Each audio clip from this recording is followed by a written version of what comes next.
PGC trust medical college பார்த்தீங்கன்னா Chittagong university கீழே வருது.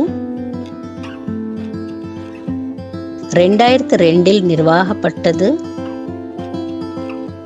இங்கே பெரிய 5 கிளாஸ் ரூம்ஸ் இருக்கும். அதாவது AC class rooms, air condition class rooms, BMTC மற்றும் WHO அங்கீகரிக்கப்பட்டது. லைப்ரரியில் 6674 வெரைட்டி ஆஃப் புக்ஸ் இருக்கும்.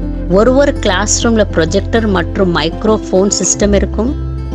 ஆண்களுக்கு பெண்களுக்கு தனித்தனியாக ஹாஸ்டல்ஸ் வசதி இருக்கும். இங்கே இருக்கிற ஹாஸ்பிட்டல்ஸ் பார்த்தீங்கன்னா 650 பெட் இருக்கிற ஹாஸ்பிட்டல்ஸ். காலேஜில் ஸ்டூடெண்ட்ஸ்னா சரி, டீச்சர்ஸ்னா சரி, சுத்தமான உணவு கிடைக்கும். ஒரு டிபார்ட்மெண்ட்டில் வித்தியாசமான லெபார்டரி வசதியும் இருக்கும். அட்மிஷனுக்காக இந்த நம்பருக்கு கால் செய்யுங்க.